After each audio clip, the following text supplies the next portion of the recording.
Hello everyone and नमस्ते। आप सभी का एक बार फिर से स्वागत है आप सभी के अपने यूट्यूब चैनल रूहानी किस्से में। तो दोस्तों, कैसे हो आप सब? आशा करती हूँ आप सभी लोग अपने अपने जीवन में मस्त, खुश, स्वस्थ और व्यस्त होंगे।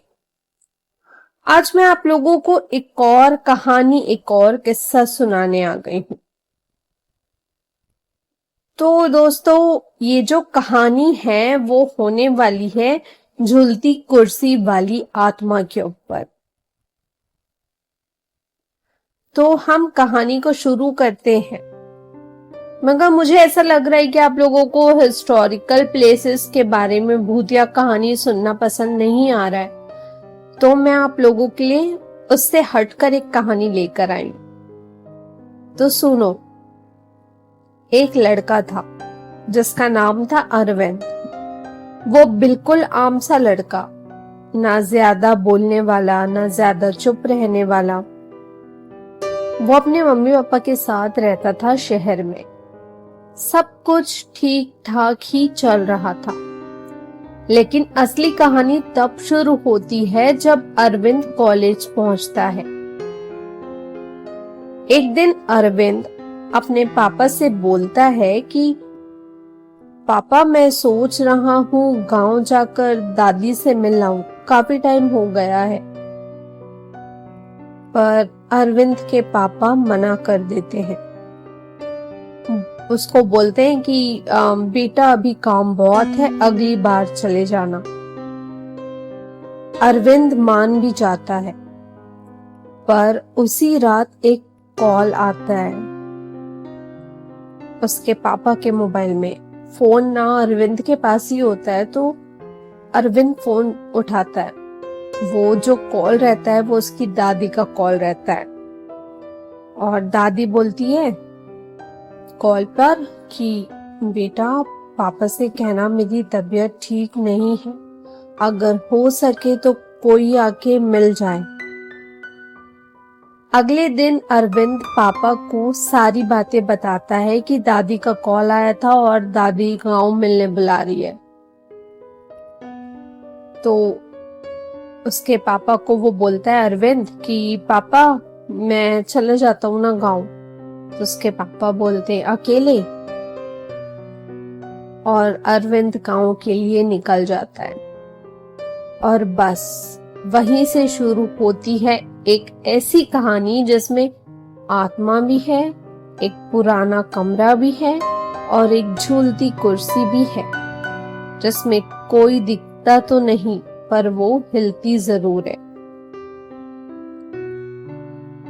तो दोस्तों, आज जो कहानी मैं आप सभी को सुना रही हूँ वो काफी अच्छी और इंटरेस्टिंग होने वाली है।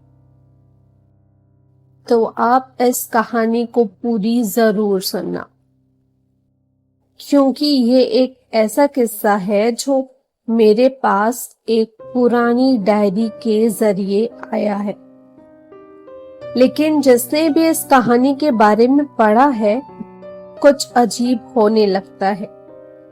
ये चीजें मैं नहीं कह रही हूँ, ये उन लोगों का कहना है जो लोग ये कहानी पढ़े हैं और उनके साथ सच में कुछ ना कुछ घटना घटी है। तो ये कहानी है छोटी माँ के कमरे के बारे में। एक ऐसी औरत जो मर गई, पर उसका गुस्सा, उसका श्राप उसका कमरा छोड़ के कभी गया ही नहीं। ये किस्सा है बिहार के एक गांव का। नाम मत पूछना, लोग अब भी उस नाम से कांपते हैं। एक लड़का था अरविंद। शहर से अपने दादी के पास आया था गांव में अपने समर हॉलीडेज में। वहां एक बहुत पुराना हवेली टाइप घर था।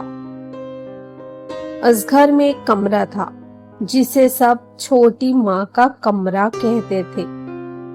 पर एक रूल था, उस कमरे का दरवाजा कभी नहीं खुलता।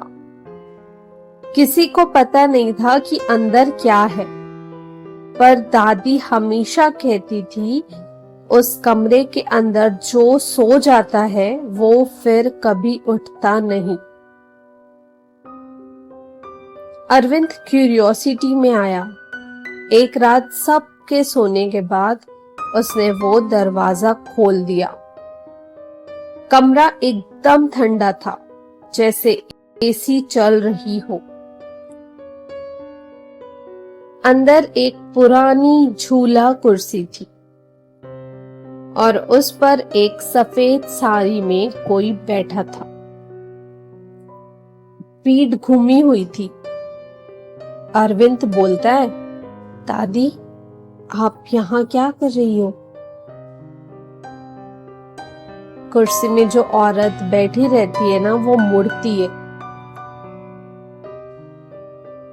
अरविंद जैसे ही उस औरत के पास जाता है, वो औरत अरविंद को देखती है, लेकिन वो जो औरत रहती है ना, उसकी आंखें नहीं रहती, सिर्फ काले गड्ढे होते उसके आंखों पे, और मुंह से उसके सिर्फ एक ही आवाज निकलती है, मैं अभी जिंदा हूं। अरविंद चीखता है और चीखते हुए भाग जाता है उस कमरे से। उतने में क्या होता है, दादी उठ जाती है और पूछती है कि क्या हुआ अरविंद? अरविंद बोलता है कि वो कमरे में कोई है। दादी उसको जोर से थप्पड़ मारती है और बोलती है कि मैं मना करी थी ना, वो छोटी माँ थी, वहां कमरे पे मत जाना, मैंने मना करी थी। तो अरविंद पूछता है, ये छोटी माँ का राज क्या है दादी? तो दादी बताती है उसको कि हमारे घर की छोटी माँ पागल हो गई थी शादी के बाद। कहते हैं उस पर किसी ने ब्लैक मैजिक कर दिया था, काला जादू, और एक दिन उसने खुद को कमरे में बंद करके आग लगा ली। पर ना जाने कैसे आग सिर्फ कपड़ों को जलाई। उसका शरीर पूरा का पूरा वैसे का वैसा ही था। उसकी आंखें खो गई थी, पर वो मरते वक्त चिल्लाई, मैं हर उस इंसान को ले जाऊंगी जो मेरा कमरा खोलेगा। तब से उस कमरे को ताला लगा दिया गया है। उस रात के बाद अरविंद नॉर्मल नहीं रहा। सुबह उठा पर आंखें लाल। रात को उसकी आवाज बदल जाती थी। एक दिन उसने पूरी फैमिली की फोटो जला दी, सिर्फ एक को छोड़ के, छोटी माँ की पुरानी फोटो। पुजारी को बुलाया गया, वहां पे पूजा हुई और अरविंद बेहोश हो गया। जैसे मंत्र पढ़ना स्टार्ट होता है, अरविंद बेहोश हो जाता है।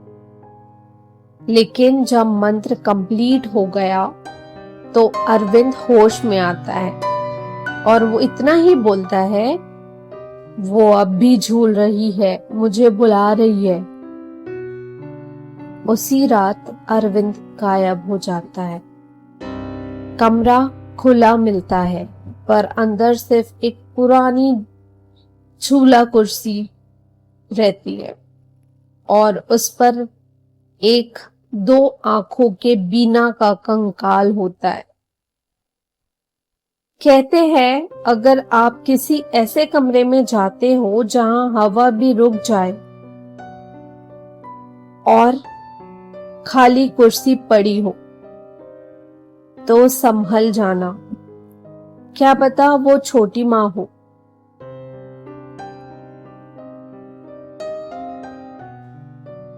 तो दोस्तों, इतनी ही थी आज की कहानी। आशा करती हूँ आप सभी को ये कहानी अच्छी लगी होगी।